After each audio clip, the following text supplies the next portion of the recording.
안녕하세요. 네, 안녕하세요. 선생님, 요즘, 요즘뿐만이 아니라, 우리는 분단 국가니까, 남한과 북한에 대한 이야기가 항상 있잖아요. 뭔 얘기를 하려고 또. 우크라이나에도 전쟁도 있었고, 남한과 북한이 전쟁이 일어날 가능성, 이런 게 있을까요? 혹은, 언제?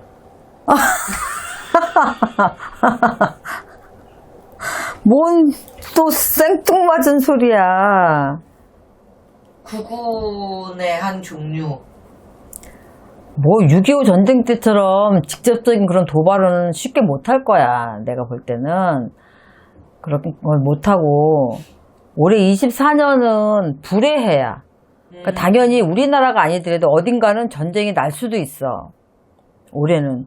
만약에 화약고가 터진다 그러면 뭐 우크라이나에서 팔레스타인 또 있었잖아. 그 다음은 어딘 것 같아? 그 다음은 대만이나 한반도야. 어떡해요? 내가 볼 때는 신의 공수를 받아본다 하면 그 다음은 대만하고 한반도라 그거지. 근데 직접적으로 북한에서 우리나라한테 공격을 하거나 전쟁 도발을 시작을 하거나 그러진 못해. 내가 볼 때는 못하고, 어떤 분은 내가 볼 때는 이러면 본인의 의견을 얘기하는 거야. 신의 공수를 주는 거야. 이렇게 얘기들 하시는데, 신의 말이지, 신의 말. 굳이 받아본다면. 근데 전쟁이라는 게 쉬운 건 아니고, 쉬운 건 아니고, 걱정되는 거는 어떻게 보면은 간접 도발이지, 간접 도발. 대만에 어떤 전쟁이 일어나게 되면 미국이 개입이 되는 거고, 그렇게 되면 미국에서 대만 쪽으로 어떤 것들을 하는 것도 있겠지만, 우리 한국에도 기지가 있으니까 여기에서 그쪽으로 어떤 것들을, 무기나 이런 것들을 발사를 하거나 뭐 이렇게 하는 부분도 있단 말이야. 그렇게 되면 내년 같은 경우에는 러시아나 중국하고 굉장히 외교적으로든 경제적으로든 어떤 부분에 있어서든 계속해서 이 교류를 할 걸로 보이거든, 북한에서는. 그렇게 되면 지원 사격을 하게 되면 간접적인 부분으로 인해서 직접적인 우리나라를 치는 건 아니지만 대만에 문제가 생기게 되면 중국하고 교류를 하다 보면 북한에서 간접 도발은 있을 수 있어. 어쩔 수 없이. 그런 것들을 예상을 해본다면 지금 가장 걱정되는 건 우리나라가 언제부터인지 모르겠지만 정권이 바뀌면서 그러는 건지 그 전부터 그런 건지 그래도 그 전에는 북한하고 교류도 있고 많이 했잖아. 방북도 하고. 근데 지금은 너무 안보 딜레마에 빠진 건 아닌가 심히 걱정스럽긴 해. 사실은. 지금 뭐 전쟁이 일어난다 안 일어난다? 이런 걸로 따져보면 24년도는 전쟁까지는 아니더라도 가끔가다 미사일을 한 번씩 발사를 하잖아. 남한 가까운 쪽으로. 그런 거는 있을 수 있다고 봐. 4월, 11월 이럴 때 조금 특히 더 조심해야 된다. 참, 다른 나라 전쟁 날 때 보면 남의 일 같지가 않잖아요. 남의 일 같지 않지. 우린 분단 국가이기 때문에 항상 전쟁의 위험을 감수하고 가는 거고, 우리나라도 옛날처럼 뭐 그렇게 경제적으로나 군사적으로나 뒤지지 않기 때문에 괜찮고, 또 우방 국가로 미국도 있고, 지금 여러 군데서 이렇게 뭐 서로 안보적으로는 협력을 하고 있는 상태이긴 하지만, 북한 같은 경우에는 지금 윤 정권 들어오면서 완전하게 우리하고 극을 달리고 있잖아. 그래서 조금 더 걱정되는 거지, 사실은.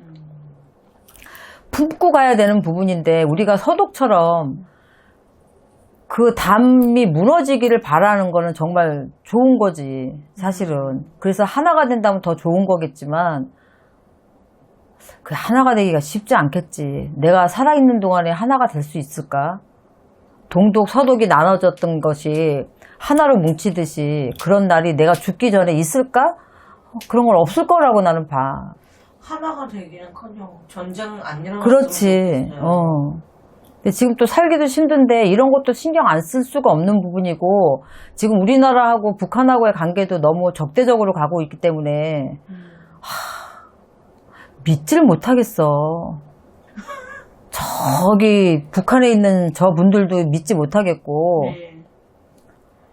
우리나라 뭐 이런 지금 정치 외교나 이런 쪽으로 군사적으로도 사실상은 좀 불안하지. 많이 불안하지. 내년이 불해이기 때문에 우리나라가 아니더라도 다른 곳에서라도 분명하게 또 그런 전쟁이나 못지않은 그런 비슷한 종류의 어떤 것들이 있고, 북한도 심심치 않게 아마 미사일 발사 같은 걸 할 수도 있어.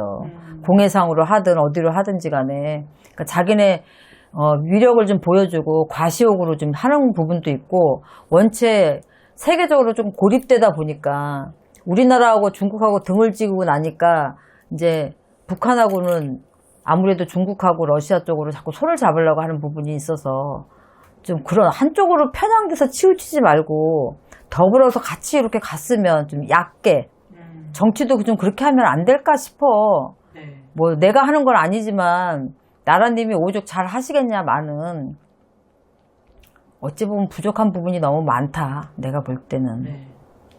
일단은 한번 여쭤봤어요. 혹시나 뭐 그랬는데 2024년은 또 불해라고 하니까 뭐 우리가 조심해야 될 건 없잖아요. 그렇지. 우리가 뭘 조심해. 국민들이 뭘 어떻게 하겠어. 나라님이 알아서 그런 부분들을 잘 정리를 하시고 안보를 튼튼히 하고 될 수 있으면 적대적으로 가는 것보다는 화합해서 좀 어떻게 유동적으로 좀 이렇게 갈 수 있는 방법을 찾는 게 사실은 좋은 거지. 전쟁 후를 개선하는 게 아니라 전쟁이 일어나지 않게끔 하는 게 최급선무 아니냐 그거지. 네. 알겠습니다, 선생님. 여기까지 볼게요. 네, 수고하셨습니다.